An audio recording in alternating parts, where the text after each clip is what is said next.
Hey guys, how's it going? Welcome to Matt Echo Games. On this second episode today, I thought we would talk about a game called Shadow Complex.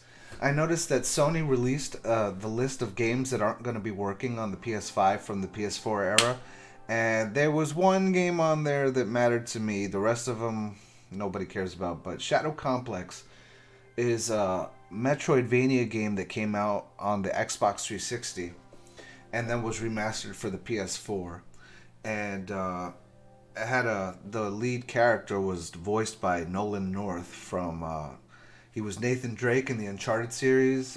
He took over the voice of the Ghost after Peter Dinklage in Destiny, and he's been in a bunch of games. He's one of my favorite voice actors. Him and Troy Baker, two of the best voice actors in the industry, and I feel like this game is worth it warrants another look. You know, if you like Metroidvania games and you like it's very like Uncharted meets some sci-fi story, but it's like 2D, 3D. You can shoot in the background, you can shoot in the foreground. It's a really cool game. I figured while I talk about this week's news, I would play through it for a little bit so you could see what type of game it is and what it looks like. And if you may be interested in checking it out before the new consoles come out, maybe give Chair, the developers of this game, a little boost right before going into the ninth generation. Hopefully, maybe they make a Shadow Complex 2. I've been waiting for that for a while and we never got it. But here, let's take a look. I'm going to skip any cutscenes and try to just go for gameplay, just so that I have something to do while I'm talking to you guys, and so that you guys aren't sitting there bored watching me just play a video game or just talking. It's a little more interesting. So right off the bat, you can see, I mean, it's a really pretty game. They did a good job with this one. So we're going to skip this. And we're going to go right into the gameplay. You can aim with the right analog stick and you move with the left one. You shoot with the trigger.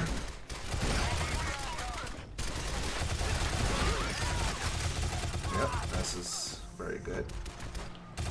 It's very responsive.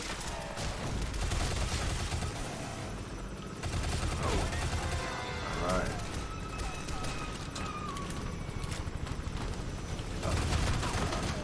Oh. Take some cover. Take down a helicopter. Check that out. I mean, you get to fight a helicopter within the first few minutes of the game. That's pretty rad, I think, in my opinion. Oh, I'm taking some good stuff. Oh, got him. So I saw in the news this week that Microsoft and GameStop entered into a partnership, and I gotta say I'm pretty happy about this because I felt like GameStop was definitely about to go by the wayside. And GameStop was basically like the successor to like shops like FuncoLand. If you remember FuncoLand from the 90s, it was a cool little video game shop where you can go in and trade in your old games and get new games, kind of like GameStop. I mean, they went a little bit. I mean, I felt like back when FuncoLand was the store, they gave you a better value for your games. GameStop, obviously, and it's a meme, maybe gives you $5 for a brand new game. Oh, well, maybe not a brand new game. I know with a brand new game, maybe you get 15. But then they turn around and sell it at almost MSRP, which is very, disconcerting. Considering, you pay full MSRP, and then the next person that is going to use your game is going to pay almost the same price of what you paid, and that's kind of rude. Oh, let's see. How do we get up here? Oh, wait, hold on. I think we have to... Oh, man. Come on, Nathan. Oh, here we go. I didn't get the backpack. If you wanted me to carry your gear, you could have. So yeah, like I was saying, I'm glad Microsoft is going to help GameStop out. Obviously, they're probably going to end up bailing them out and saving the company, which is fine by me. If anybody was going to do it, it was going to be Microsoft, and that's exciting. So, I mean, Someone actually put flooring down. I get most of my games at Walmart and Best Buy, but I love going to GameStop and looking around because sometimes they have knickknacks that you're not going to find anywhere else. So that's exciting. Locked. Also, I saw that Mortal Kombat was bringing Melina back finally after people have been harassing Ed Boon for how long? I didn't do anything. And we're gonna get John Rambo, which is exciting because we already got, like, you know, RoboCop and the Terminator. It's like all our favorite 80s and 90s characters are coming back, and I love it. I'm all about it. I am so in It over. makes me want to, like, I bought a fight stick not too long ago in the hopes of getting back into fighting games. But I haven't gotten a chance to use it, so hopefully maybe making some videos will give me an excuse to try it out, and I'll pick up Mortal Kombat Ultimate and maybe give it a review. That would be cool. That comes out, I believe, in November around the console releases. D5. So we have that to look forward to. This is fantastic. I remember when this game first came out, and I know a lot of people weren't crazy about Castlevania going the way of Super Metroid. I mean, when Symphony of the Night came out, I know that a lot of people liked it, and a lot of people were disappointed because they wanted another Dracula 3 or Castlevania 3: Dracula's Curse, which we ended up getting anyway with you know, the Bloodline Curse of the Moon games. So when Konami decided to keep going in this vein on the Game Boy Advance, you know, a lot of people just were turned off by it. A lot of people like me loved it, but when this game came out, I remember being so excited because it was like way after the fact. I think this game came out in like maybe 2006, 2007, around that era. And we hadn't had a Castlevania Symphony of the Night style game in a while. So this got me really excited. And when I first saw this map, I was just, so happy. Oh, I didn't run. And I don't have a gun yet to take that camera out, so I'm gonna have to leave the room and come back.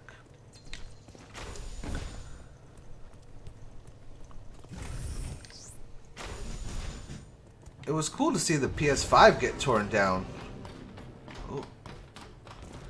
this past week, and we got to see the heatsink and that giant ridiculous fan. I guess that's what's keeping it cool, obviously, and with the Japanese YouTubers and tastemakers we're looking at. And on the other side of the coin, with the Xbox One, the Xbox Series X now, people basically saying that it's overheating, and there's a worry that we might have another red ring situation. And they're talking about how on standby mode with the One X, it generates heat during the standby mode. And yeah, I've experienced that myself, and I just don't keep it in standby mode. I mean, why would you want your console constantly going through that much heat? I told you, I'm Claire Duncan, an anthropology student. I don't. Ow! Ah, that's not cool. I swear I'm not. So yeah, if you don't want your consoles constantly enduring heat, don't keep them in standby mode. If you need it to, you don't need it to boot up that quickly. Honestly, you can wait the couple of minutes it takes to boot up a console if it's gonna maybe keep it safe from, you know, cooking itself to death. You trained me, Dad. But I don't think that the Xbox Series X is gonna have an issue with heat. I mean, just look at the way they designed it with the vent on top. Just keep it, you know, right side up. I think I'm gonna move the Xbox One X and tilt it up and put the Series X next to it. I'm gonna use the One X mostly for probably watching YouTube videos on the 4K, and keep the Series X for playing games. Although I'm not looking forward to, finally got a gun, I'm not looking forward to paying $200 for storage space.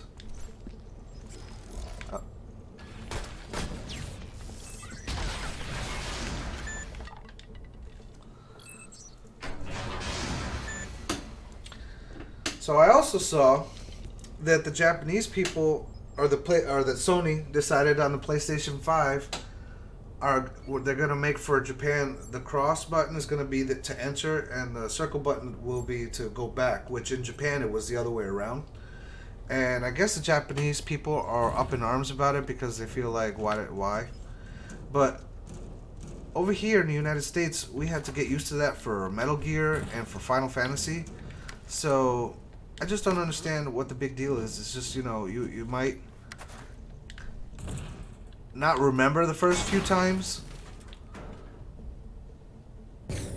what you're doing, but it just takes a couple times to, you know, just Gotta keep my eye out for more. you'll get the hang of it, guys. There's no reason to get upset. You know, that's all I'm saying.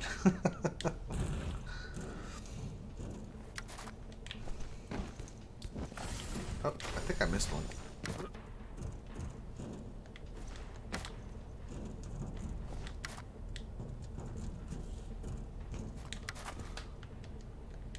Yeah, I missed the very first one. I just went straight down. There we go. Oh, but that's just to come back out anyway. Aha! Alright, so now I have to go back out this way. I believe I gotta take that out.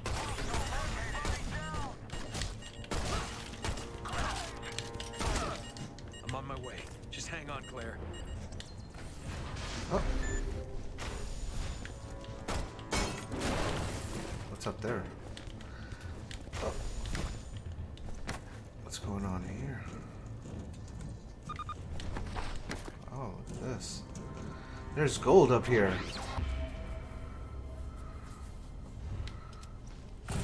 And I love little secrets and tips and hints. Alright, which way we're going now? Oh, wrong button. And I went the wrong way. Alright, so next one. Oh. Should it? Go away. There we go. There we go. That was easy.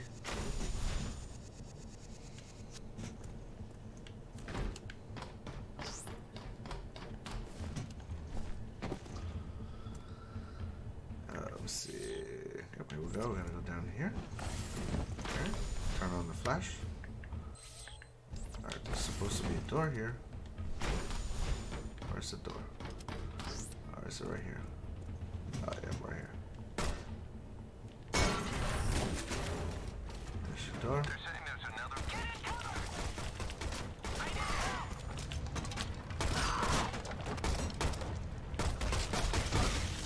Not letting you down, Claire.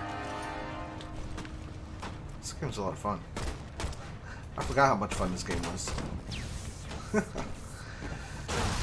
So, I also saw that MSI was, I guess, reselling their own cards above MSRP on Amazon and eBay and whatnot. Man, it's a shame that you can't even trust the companies nowadays that develop these cards to do right by you. We are really living in dark times, folks. It's a shame. Oh my goodness.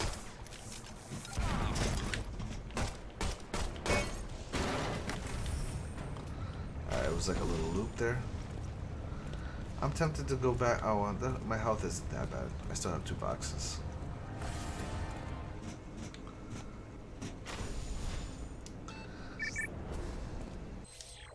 Alright. Oh, we're gonna... Alright, here we go. Oh. There we go. So I saw Spawn Wave talking about Nintendo maybe doing yearly releases on their hardware, kind of like cell phones do. Man, Nintendo's been releasing different iterations of their consoles over time forever. If the cell phone companies got their business model from anybody, I believe it is from Nintendo. So, I mean, if they're gonna start doing consoles like on a yearly basis, I mean, I'm a sucker for Nintendo. Don't get me wrong, but I mean, I think it's like enough consoles, guys. Relax. Like, I know where I think we're gonna get a Switch Pro next year, and I'm excited, of course, for a Switch Pro. I love my Switch. But, you know, it's kind of frustrating that these companies keep releasing, like, half consoles just so that they can sell us the real version of the console, like, in a couple years after.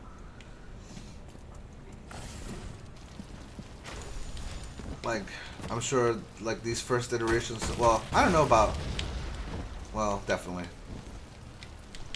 we're probably gonna see a series. Well, I don't know if they can do a pro version of the Series X, considering that the One X was the pro version of the One. So I don't know what what Microsoft is doing, but with the PS5, we'll probably get a PS5 Pro within a couple of years.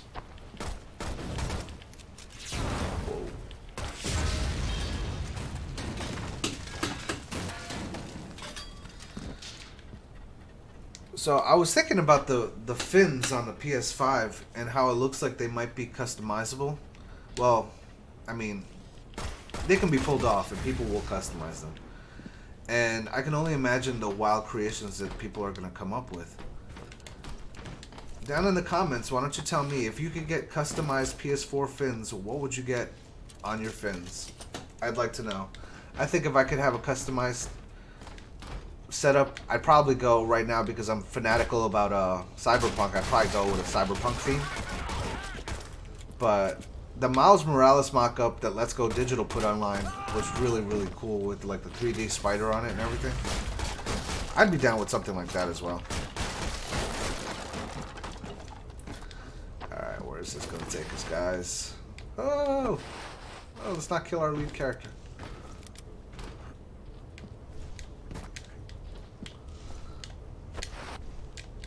There we go.